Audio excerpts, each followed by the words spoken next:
मैं सतीश तिवारी, समग्र classes channel में आपका स्वागत है। और जैसा कि आप कक्षा 10वीं की गणित में दो चरों वाले रैखिक समीकरण में 3.2 हम लोगों ने कंप्लीट कर लिया था। आज से मैं आपको प्रश्नावली 3.3 पढ़ाऊँगा। वैसे जो राज्य शिक्षा केंद्र है माध्यमिक शिक्षा मंडल भोपाल है, उसके आदेश में 3.2 और 3.6 वो कोर्स में से कट कर दिया गया है। फिर भी मैंने आपको 3.2 कराया है, अगर आपको ठीक लगे तो कर लेना है। तो आज से मैं 3.2 पढ़ाऊँगा। 3.2 में प्रतिस्थापन विधि से हमें कुछ सवालों को हल करना है। तो बात वही है, सबसे पहले हम रैखिक समीकरण बनाना सीखेंगे। अगर आपसे रैखिक समीकरण बनाना आता है तो उसी सवाल को आप ग्राफीय विधि से, प्रतिस्थापन विधि से, वज्रगुणन विधि से और विलोपन विधि से हल कर सकते हैं। ठीक है, तो कुछ सवाल हैं वो देखते हैं हम प्रतिस्थापन विधि। जैसे पहला सवाल है x धन y बराबर 14। पहला सवाल है x धन y बराबर 14, समीकरण 1। दूसरा है x ऋण y बराबर 4, x ऋण y बराबर 4। ये पहला सवाल है, मैं डायरेक्ट इसको हल कर रहा हूं। प्रतिस्थापन विधि में हमें करना क्या है, सबसे पहले तो इस बात को अच्छे से जान लें। या तो आप समीकरण 1 लें या आप समीकरण 2 लें। दोनों में से किसी एक समीकरण से हम y का मान निकालते हैं। सबसे पहला काम, इसको अगर मैं चरण में समझाऊं तो आप अपने हिसाब से, ये किताब में नहीं दिया है, मैं अपने हिसाब से बोल रहा हूं। अगर मैं इसको चरण में समझाऊं तो पहले चरण में जो सवाल होगा, समीकरण 1 व समीकरण 2 वा नहीं, यहां या लिखेंगे अपन, क्योंकि या तो 1 लेंगे आप या समीकरण 2। समीकरण 1 या समीकरण 2 से सबसे पहले हम y का मान निकालेंगे। ठीक है, सबसे पहला काम। तो आपकी जो मर्जी वो लें आप। जैसे मैं पहले आप समीकरण 2 लिख लूं तो लिख सकते हैं हम लोग। समीकरण 2 को निम्न प्रकार लिख सकते हैं, निम्न प्रकार लिख सकते हैं।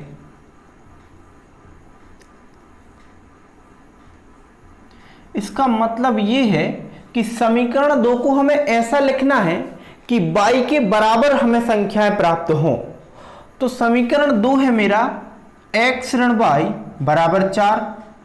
मुझे y का मान चाहिए, तो जिस चर राशि का हमें मान ज्ञात करना होता है, ध्यान रहे वो एक पक्ष में अकेली रहे।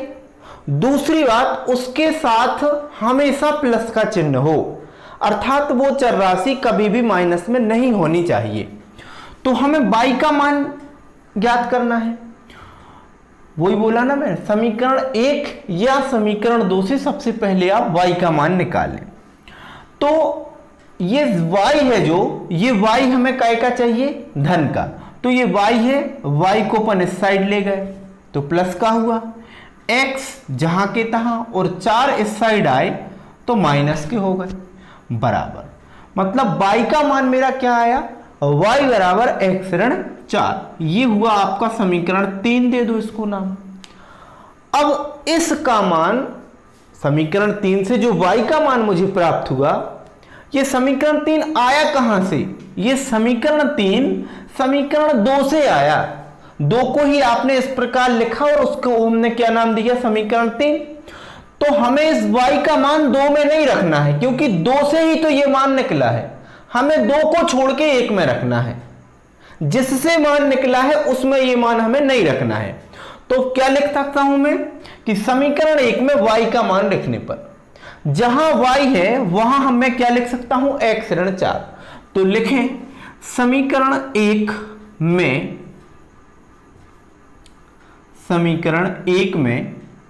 y का मान रखने पर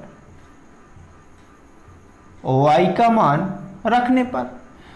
इसको मैं क्या लिख सकता हूं, ये आपका समीकरण 1 है। सबसे पहले मैं इसको लिख दूं, समीकरण 1 है। जहां इसमें y है उस y को हटा के मुझे क्या लिखना है, x माइनस 4।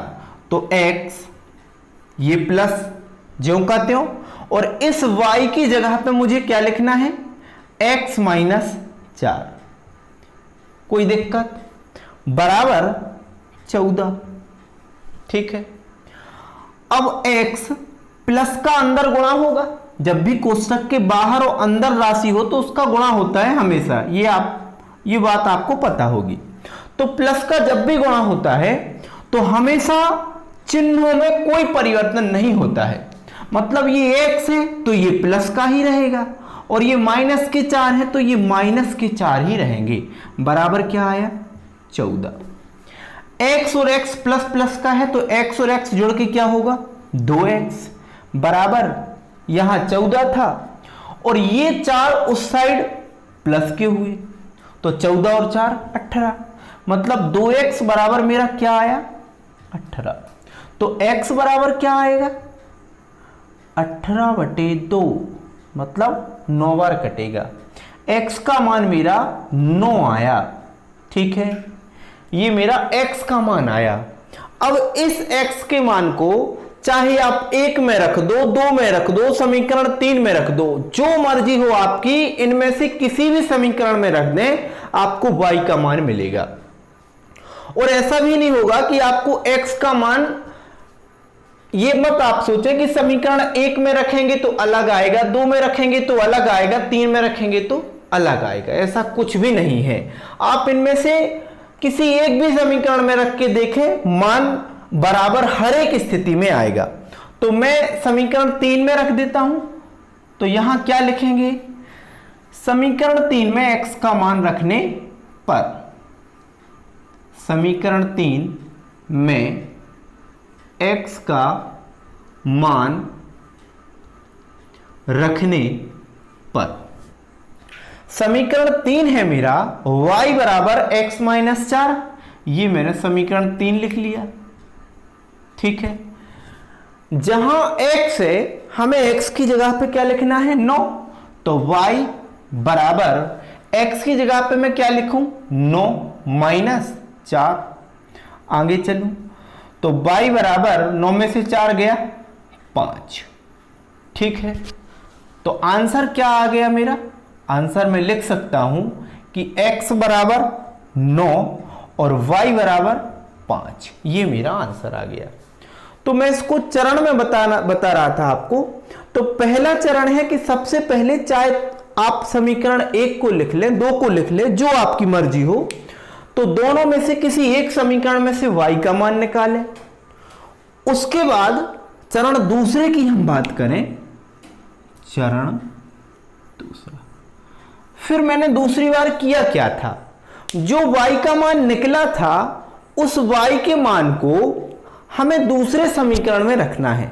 दूसरे समीकरण से मतलब है कि उस समीकरण में बिल्कुल ना रखें जिससे y का मान निकला है, उसको छोड़ के जो एक दूसरा समीकरण है उसमें आप x का मान रखें, सॉरी y का मान रखें।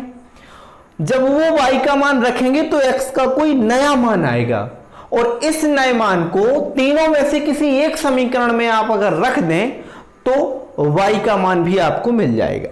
ठीक है, तो उम्मीद है कि आपको प्रतिस्थापन विधि समझ में आई होगी। मैं और भी आपको कुछ सवाल बताता हूं। दूसरा सवाल हम 3.3 का जो दूसरा सवाल है उसको हम प्रतिस्थापन विधि से देखते हैं। जब तक आपको प्रतिस्थापन विधि अच्छे से ना आ जाए तब तक इन सवालों को अगर ज़रूरत पड़े तो 2 से 4 बार आपको करके देखना है घर में। अगर ना आए तो कमेंट बॉक्स में लिख के मुझे बताना है। जो भी दिक्कत आए मैं पूरी कोशिश करूँगा कि आपकी समस्या का हल दे पाऊँ। तो चलिए सवाल देखते हैं। s ऋण t बराबर 3 और दूसरा है s/3 धन t/2 बराबर 6। तो सबसे पहले तो हमें इसे सिंपल समीकरण में बदलना है, जैसा कि हम लोग देखते आ रहे हैं। ठीक है, तो s ऋण t बराबर 3 ये तो ठीक है। यहां से हमें ये बटे वाली राशि हटाना है, सीधी सी बात। जो मेरा सिंपल समीकरण होता है ठीक वैसा ही हमें इसको पहले बदलना है, फिर आपको कोई दिक्कत नहीं होगी। तो इसको अगर मैं बदलूं तो 3 और 2 का लासा कितना आएगा 6, 3 और 2 का लासा 6 आएगा। 3 का भाग 6 में 2 बार और 2 का गुणा s में तो कितना होगा 2s धन 2 का भाग 6 में 3 बार और 3 का गुणा 3 का गुणा t में तो कितना आएगा 3t बराबर 6। अब ये 6 बटे से बराबर के उस तरफ जाएंगे तो गुणा में होंगे, मतलब मैं इसको क्या लिख सकता हूं कि 2s प्लस 3t बराबर 6 और ये 6 यहां गुणा में गए। ठीक, और अगर मैं आगे हल करूं तो 2s प्लस 3t बराबर 6 छाऊं 36। ये आपका 2 ही है, एक्चुअली में समीकरण 2 को ही मैंने हल किया है। ठीक है, ये आपका सिंपल समीकरण बन गया। अब आप चाहे समीकरण 1 की बात करें या समीकरण 2 की बात करें, इसको मैं 2 ना लिखूं, यहां 2 लिख दिया। समीकरण 1 या 2 से आप किसी एक राशि का मान ज्ञात करें, या तो s का, जरूरी नहीं है कि हर सवाल में x या y ही हो, कोई भी चर राशि हो सकती है ABCD के अक्षर में से। तो समीकरण 1 या 2 से या तो आप s का मान निकालें या आप t का, जो आपकी मर्जी हो। ठीक है, तो पिछले सवाल में मैंने क्या किया था, समीकरण 2 से y का मान निकाला था। अब मैं आपको बताता हूं कि समीकरण 1 से भी अगर मैं मान निकालूं तो सवाल का आंसर आएगा कि नहीं। ठीक है, समीकरण 1 से अगर मैं निकालूं तो क्या लिख सकता हूं, समीकरण 1 को निम्न प्रकार लिख सकते हैं, निम्न प्रकार लिख सकते हैं। ठीक, कैसा लिख सकते हैं, समीकरण है मेरा s माइनस टी बराबर 3, ये है आपका समीकरण 1। यहां से या तो मैं s का मान प्राप्त करूं या t का, s का ही प्राप्त कर लेते हैं। तो s बराबर 3, ये माइनस के t उस साइड प्लस के होंगे, मतलब t प्लस 3 या 3 प्लस t, हम ऐसा कुछ भी लिख सकते हैं।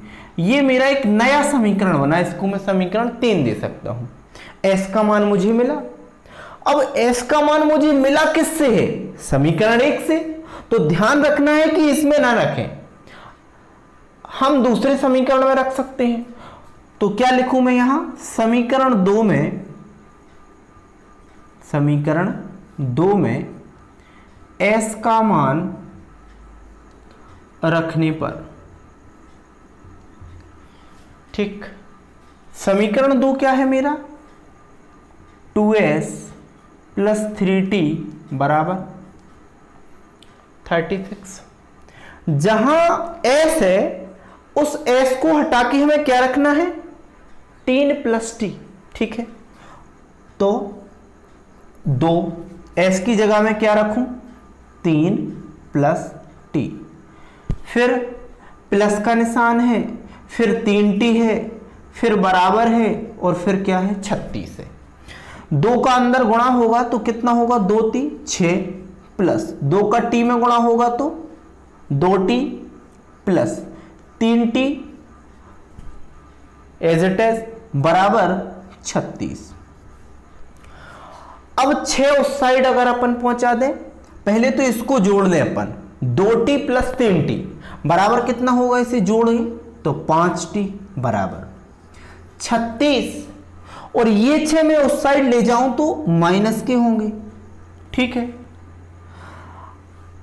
शायद आपको यहां ना दिखे तो इसको मैं यहां लिख देता हूं। ठीक, मतलब क्या आया मेरा, 5t बराबर 36 में से 6 गया तो कितना बचेगा, 30। t का मान मुझे मिला 30, ये 5 गुणा से कहां गए, भाग में, तो 5 छक्के 30, मतलब t बराबर मेरा क्या आया, 6। इस t के मान को आप समीकरण 1, 2, 3 जो मर्जी हो उसमें रख दें, आपको दूसरी चर राशि का मान मिलेगा। तो आप 1 में भी रख दें, 2 में भी रख दें, चलो 1 में रख देते हैं। समीकरण 1 में t का मान रखने पर, ठीक है। समीकरण एक है s ऋण t बराबर 3, तो s ऋण t की जगह हमें क्या रखना है, 6 बराबर 3, तो s बराबर 3 जहां के तहां, और ये माइनस के 6 उस साइड जाएंगे तो प्लस के होंगे, मतलब 6 में 3 जोड़ा तो कितना आएगा, 9। s बराबर क्या आया, 9। आंसर क्या लिख सकता हूं मैं कि आंसर मेरा आया t बराबर कितना आया मेरा 6 और s बराबर कितना आया 9। ये आपका आंसर है, ठीक है। तो भिन्न वाले सवाल भी हम इससे कर सकते हैं। एक मैं अब दूसरे टाइप का सवाल भी प्रतिस्थापन से बता रहा हूं।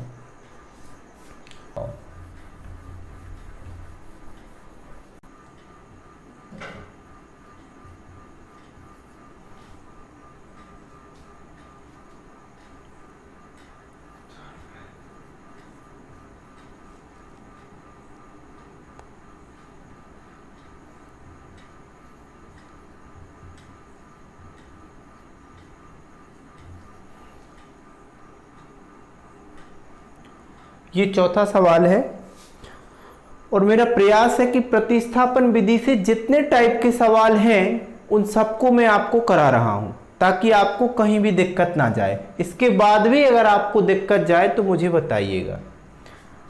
इसको हम देखें, ये दशमलव में है, तो सबसे पहले तो दशमलव हटा के हमें इसे भिन्न में बदलना है, और जब ये भिन्न में बदल जाए तो हम लासा लेके वापस अपनी पुरानी विधि से हल करेंगे। तो सबसे पहला काम, मुझे इन दोनों समीकरणों को सरल करना है। सरल मतलब जैसे हम पहले कर चुके हैं, ठीक। तो पहला समीकरण है 0.2x, तो हम इसे कैसा लिख सकते हैं, ये आपको तीर आपको नहीं बनाना है, ये आपको समझाने के लिए है। इसे मैं क्या लिख सकता हूं, 2/10x धन, इसे क्या लिख सकता हूं, 3/10y, और इसे क्या लिख सकता हूं, 13/10। अगर आपको ये ना पता हो तो मैं आपको यहां समझा देता हूं। जैसे 0.2 को मैंने क्या लिखा है, 2/10, यहां लिख देता हूं। 0.2 को मैंने क्या लिखा है, 2/10, ठीक है। जब आप इसका दशमलव हटाएंगे तो दशमलव के जस्ट नीचे 1 आएगा, और दशमलव के बाद जितने अंक होंगे 1 के बाद मैं उतने ही शून्य रख दूंगा।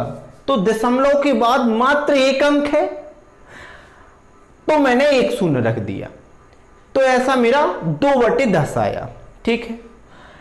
ठीक ऐसा ही मैंने 0.3 को किया 3/10, और 1.3 को मैंने क्या लिखा, 13/10। अगर मैं इस समीकरण को लिखूं इसको, तो ये आएगा 4/10 x धन, ये आएगा मेरा 5/10 y, और ये आएगा मेरा 23/10, ठीक है। कुछ नहीं किया मैंने, सिर्फ इनका दशमलव हटाया है। ये मेरा 1 था और ये मेरा 2 था। अगर आपको नाम बदल के देना है तो आप 3 और 4 भी दे सकते हैं। अब ये मेरी भिन्न में बदल गया, जो समीकरण मेरा दशमलव में था वो मेरा भिन्न में बदल गया। तो भिन्न के समीकरण को मैं सरल कैसे करता हूं, लासा लेके, अभी अभी मैंने पिछले सवाल में बताया था। तो इसको मैं कैसे करूंगा, जैसे मैं इसको अगर करूं, समीकरण है मेरा 2/10x धन 3/10y बराबर 13/10। इस समीकरण की बात मैं कर रहा हूं, तो 10 और 10 का लासा आया, कितना आया, 10। और आपको यह बात शायद पता होगी कि जब हर एक समान हो, हर क्या हो, एक समान हो, तो मैं ऊपर की संख्या हर को एक बार लिखता हूं और ऊपर की संख्याओं को विथ चिन्ह के, मय चिन्ह के साथ ज्यों का त्यों लिख देता हूं। तो यहां क्या है, 2x, यहां क्या है प्लस, और यहां क्या है ऊपर 3y, ठीक है, बराबर यहां क्या है मेरा 13/10। इसे कुछ नहीं करना है, ठीक है। इस 10 को मैं इस 10 से काट दूंगा, या आपको ऐसा ना समझ में आए तो ये 10 जो बटे के हैं इस साइड जाएंगे तो गुणा में होंगे, मतलब यहां आएंगे तो कटेगा। तो इससे अच्छा मैंने इस 10 से इस 10 को यहीं पे कैंसिल कर दिया। तो मेरा समीकरण आया 2x धन 3y बराबर क्या आया 13। अब मैं इसको कोई नया समीकरण दे सकता हूं 3। ठीक है, ये 3 कहां से प्राप्त हुआ, समीकरण 1 से। अभी मुझे 2 को भी हल करना है। समीकरण 2 को मैं क्या लिख सकता हूं, 4/10x धन 5/10y बराबर 23/10। ये समीकरण 2 है। ठीक, इस समीकरण के जैसे मैं इसको हल करूंगा, 10 और 10 का लासा, या यूं कहें कि जब किसी परिमेय संख्या का हर समान होता है तो हर को मैं एक बार लिखता हूं। ठीक है, और ऊपर जो अंश में संख्या होती है उसे मैं ज्यों का त्यों लिखता हूं। मतलब क्या है, 4x धन 5y बराबर यहां क्या है 23/10, और इस 10 से इस 10 को भी मैंने कैंसिल कर दिया। मतलब मेरा समीकरण आया 4x धन 5y बराबर 23। ये आपका समीकरण 4 हुआ। मतलब अब अगर मैं बात करूं तो जैसा आपने पहला सवाल किया था, पहला सवाल आपको सिंपल समीकरण में दिया गया था, केवल हमें x और y के मान ज्ञात करने थे। तो अब ये सवाल हमें उस स्थिति तक जाके पहुंचाता है, कहां तक, कि जैसा आपने पहला सवाल किया था ठीक वैसा ही ये बन गया है। तो मैं समीकरण 3 और 4 को अगर संयुक्त रूप से लिखूं तो यहां क्या लिख सकता हूं, यहां मैं लिखूं समीकरण 3 व 4 को लिखने पर समीकरण 3 है मेरा 2x धन 3y बराबर 13। समीकरण 4 है मेरा 4x धन 5y बराबर 23। ये इसको मैं 4 लिखता हूं, और ये क्या है मेरा, माफ़ी चाहता हूं, ये 3 है और ये है 4। ठीक है, अब ये सवाल आपका पहले जैसा हो गया, जैसे आपने पहले किया था। ठीक, अब आप ये माने कि पहले सवाल जैसा करना है, तो इनमें से आप किसी एक समीकरण से y का मान निकालें और उस y के मान को किसी दूसरे समीकरण में रख दें। ठीक है, जैसे मैं समीकरण 3 की बात करें तो समीकरण 3 को मैं क्या लिख सकता हूं, समीकरण 3 को निम्न प्रकार लिख सकते हैं। ठीक है, लिख सकते हैं। समीकरण 3 क्या है, 2x धन 3y बराबर 13। ये 3 है, यहां से मुझे y का मान निकालना है, या आपकी मर्जी x का निकालना है, जो आपकी मर्जी हो। तो 3y इसी साइड रहेंगे बराबर 13, और ये 2x प्लस के है, मतलब यहां प्लस का चिन्ह होगा तो इस साइड माइनस के हो जाएंगे। हमें केवल y का मान चाहिए, तो ये 3 जो y के गुणा में है यहां इन सब के भाग में जाएंगे। मतलब y का मान अगर मैं लिखना चाहूं तो 13 ऋण 2x बटे क्या आएगा 3। इस को मैं समीकरण 5 दे सकता हूं। ठीक है, और ये समीकरण 5 कहां से निकाला आपने, समीकरण 3 से। तो इस y के मान को इस 3 में नहीं रखना है, किसी दूसरे समीकरण, मतलब समीकरण 4 में रख दें। तो यहां मैं लिखूं समीकरण 4 में y का मान रखने पर, ठीक है, y का मान रखने पर, तो समीकरण 4 क्या है मेरा, 4x धन 5, इस y की जगह पे मुझे क्या लिखना है 13 ऋण 2x बटे 3, कोई दिक्कत, बराबर 23। ठीक है, 4x इस 5 का अंदर गुणा होगा, तो 5 का 13 में हुआ तो 13 पौने 65, प्लस माइनस का गुणा होगा तो माइनस आएगा, और 5 का 2x में गुणा हुआ तो 5 दूनी 10x, ठीक है, बटे क्या है 3 बराबर क्या है मेरा 23। अब मुझे इन दोनों को हल करना है। ये आप कतई नहीं करना कि इस 3 को आप यहां ले जाएं इस स्थिति में और गुणा कर दें 23 से।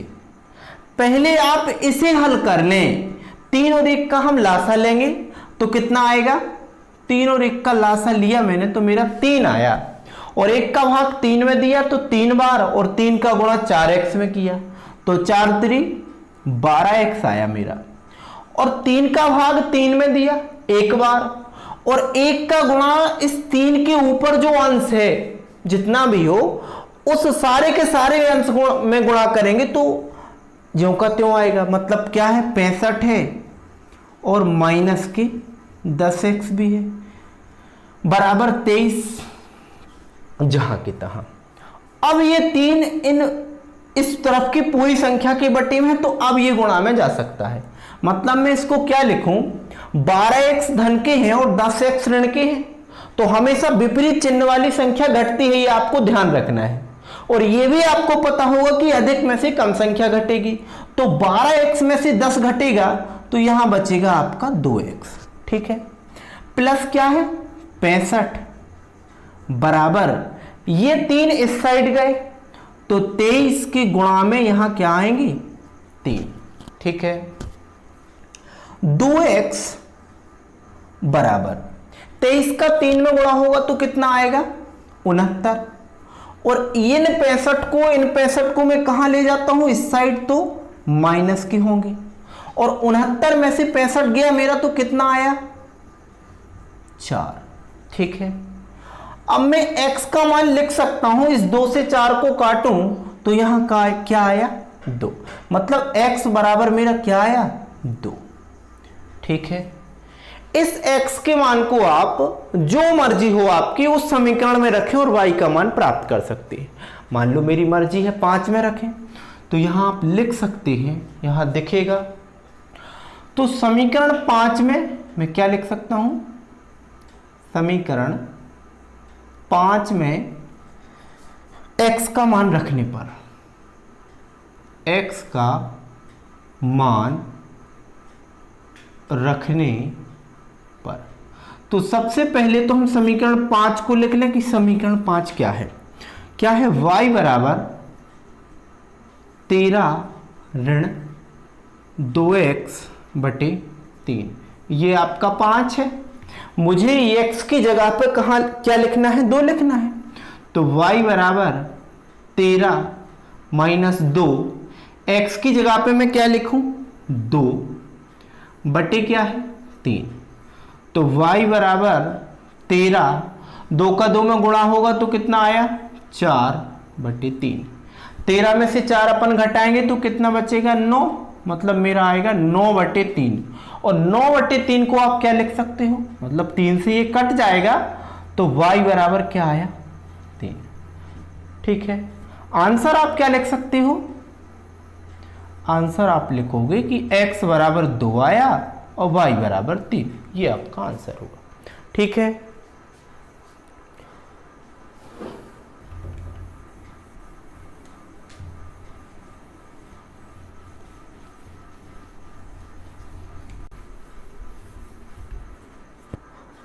इबारती सवाल की ओर जाएंगे धीरे धीरे, लेकिन सबसे पहले आपको इन सवालों को करके अच्छे से देखना है। ठीक, उसके बाद मैं इबारती सवाल के पहले समीकरण बनाने सिखाऊंगा, और अगर आपसे समीकरण बनाते बन गए तो वो बोल रहा है कि इन समीकरणों को प्रतिस्थापन विधि से हल कीजिए, और प्रतिस्थापन विधि मैंने आपको बताई है। ठीक है, तो प्रश्न 2 है, मतलब 3.3 का मेन दूसरा। ठीक है, क्या है 2x धन 3y बराबर 11, समीकरण लिखा है उसने, मतलब दूसरा प्रश्न है 2x धन 3y बराबर 11 और 2x ऋण 4y बराबर ऋण 24, 2x ऋण 4y बराबर ऋण 24 को हल कीजिए और इसमें m का वह मान ज्ञात कीजिए जिसके लिए y बराबर mx धन 3 हो। मतलब मुझे ज्ञात करना है, ये तो उसने समीकरण दे रखा है, और ज्ञात करने की क्या बोल रहा है कि y बराबर मुझे mx धन 3, ठीक है, ये भी दिया है, और m बराबर ज्ञात करना है। हाँ, यहाँ अपन ये लिख सकते हैं कि ज्ञात करना है, वो पूछ रहा है कि m बराबर उसे ज्ञात करके बताना है इस समीकरण की सहायता से, ठीक है। तो m तो तब होगा पता आपको, देखा, अब यहां आप देखें कि यहां 3 चर राशियां दी हुई हैं, एक तो x, एक y, एक m। अगर मैं x और y के मान इन दोनों समीकरणों से प्राप्त कर लूं प्रतिस्थापन विधि से, जैसे कि आपने अभी देखे, मैं इसी बात को फिर से दोहराता हूं, अगर इस x और y के मान मैं इन दोनों समीकरणों को प्रतिस्थापन विधि से हल करके ज्ञात कर लूं, ठीक है, और उन x और y के मानों को इस समीकरण में रखूं तो m का मान आएगा कि नहीं, ठीक है। तो सबसे पहले मैं इन दोनों समीकरणों को प्रतिस्थापन विधि से हल करके बताता हूं, और शायद आपको भी समझ में आ गई होगी तो आप कर सकते हैं इसे, फिर भी मैं आपको बताता हूं ताकि आपको दिक्कत ना जाए। सवाल है मेरा 2x धन 3y बराबर 11, और दूसरा समीकरण है मेरा 2x ऋण 4y बराबर ऋण 24, ठीक है। जब आपको इस तरह के समीकरण मिले कि उसके प्रत्येक पद में कोई ना कोई संख्या से भाग जाए, तो उसे देकर अपन उसको सरल बना सकते हैं। जैसे अगर 2 से मैं भाग दूं तो यहां भी जाएगा, यहां भी जाएगा और यहां भी जाएगा, तो आप इसे 2 से भाग दे सकते हैं। मतलब ये मेरा समीकरण 1 है, ये मेरा समीकरण 2 है। 2 से भाग देने की क्या जरूरत है, समीकरण सरल हो जाएगा, तो सवाल करने में हम लोगों को आसानी होगी। तो यहां मैं क्या लिख सकता हूं, समीकरण 2 के प्रत्येक पद में, समीकरण 2 के प्रत्येक पद में कितने से भाग जाएगा, 2 से। और आपको ना देना हो तो उसमें कोई बुराई नहीं है। तो यहां मैं अगर 2 से भाग दूंगा तो यहां 2 से 2 कटेगा, x आएगा, यहां 4 कटेगा तो 2 आएगा, और यहां 24 कटेगा तो क्या आएगा, 12। इसको मैं 3 दे देता हूं, या 2 ही का रूप है तो इसे हम 2 ही लिखें तो अच्छा रहेगा, 2, ठीक। वापिस उसी कहानी पे कि समीकरण 1 या 2 जो आपकी मर्जी हो, तो किन्हीं एक समीकरण में से मैं y का मान निकालूंगा। आपको y का नहीं निकालना है तो आप x का मान निकालेंगे और इस x के मान को किसी नए समीकरण में रख देंगे।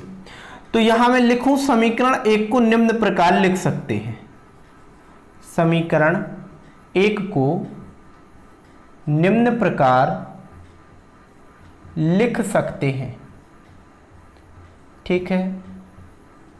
समीकरण 1 कहां है मेरा, ये है 2x धन 3y बराबर 11, ये तो है मेरा समीकरण 1।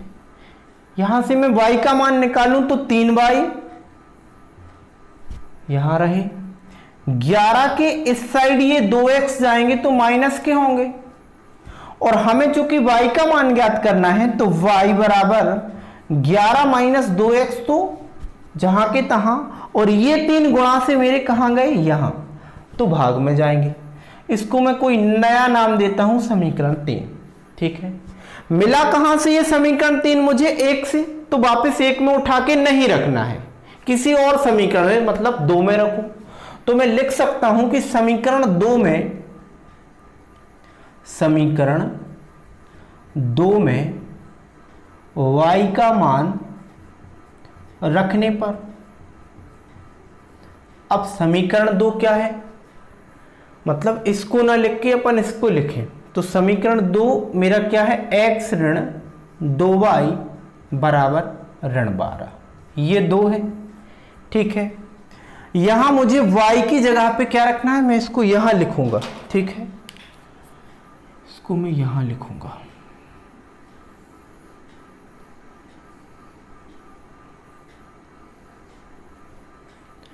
x ऋण 2y बराबर ऋण 12 है, x ऋण 2, y की जगह पे क्या लिखना है 11 ऋण 2x बटे 3। ठीक है, इसके बाद मेरा समीकरण क्या है, ये है। तो y की जगह पे मैंने ये मान लिखा, बराबर क्या है ऋण 12, तो मैंने ऋण 12 भी लिख दिया। ठीक है, आगे अगर मैं हल करूं तो x ऋण 2 का अंदर गुणा होगा तो ऋण, और 2 का 11 में गुणा होगा तो 22। अब ऋण 2 का ऋण 2x में होगा, तो पहले तो अपन चिन्हों का गुणा करेंगे, तो हमेशा समान चिन्हों का गुणनफल धनात्मक आता है, तो धन लगा दिया मैंने।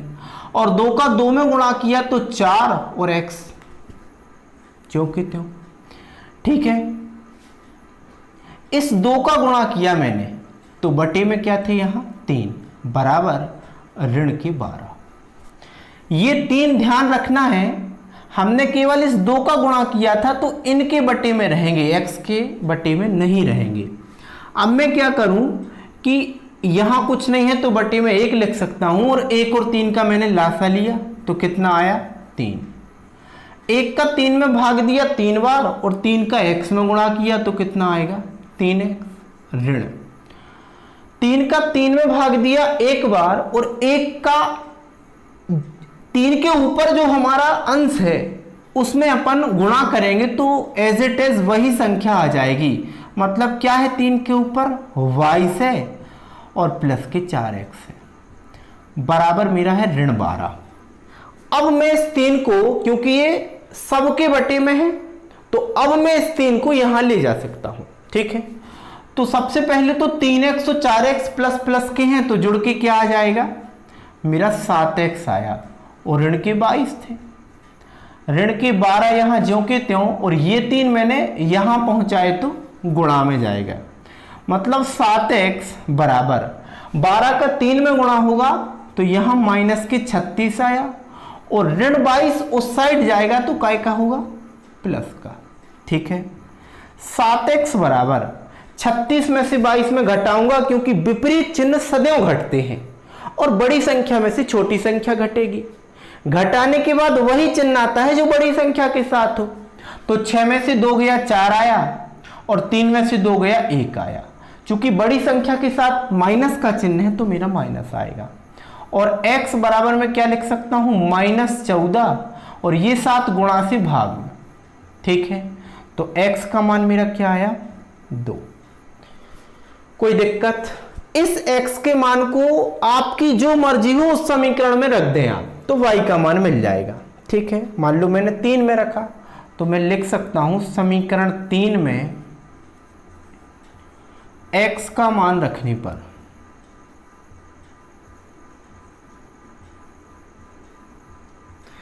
समीकरण 3 है मेरा y बराबर 11 ऋण 2x बटे 3, और y बराबर 11 ऋण 2, और x की जगह पे मुझे क्या लिखना है ऋण 2, तो ये मैंने ऋण 2 लिख दिया, बटे में क्या है 3। आगे मैं लिखूं तो y बराबर 11, और इस ऋण 2 का ऋण 2 में गुणा होगा, तो सबसे पहले तो हम चिन्हों का गुणा करेंगे। तो मैंने बताया कि समान चिन्हों का गुणनफल सदैव धनात्मक आता है, तो ये धन लगा दिया, और 2 का 2 में गुणा किया तो 4 आया, बटे क्या है 3। ठीक है, यहां लिख दूं मैं इसको, y बराबर 11 में 4 जोड़ेंगे तो कितना आएगा 15, बटे क्या है 3, और 3 से 15 में मैं भाग दूंगा तो y बराबर क्या आया 5। ठीक है, मतलब x का मान मेरा ऋण 2 आया, और y का मान कितना आया 5। ये मेरा आंसर नहीं है। सवाल क्या पूछ रहा है कि m का मान ज्ञात करना है। m का मान मुझे इस समीकरण से ज्ञात होगा। ठीक है, तो मेरा समीकरण था y बराबर mx धन 3। ठीक है, इस समीकरण में मैं x और y के मान रखूंगा तो m का मान मुझे प्राप्त हो जाएगा। ठीक, तो यहां y है भाई साहब, y की जगह पे मुझे क्या रखना है 5 बराबर m ज्यों के त्यों। x है तो x की जगह पे मुझे क्या लिखना है ऋण 2, फिर प्लस है और फिर 3 है।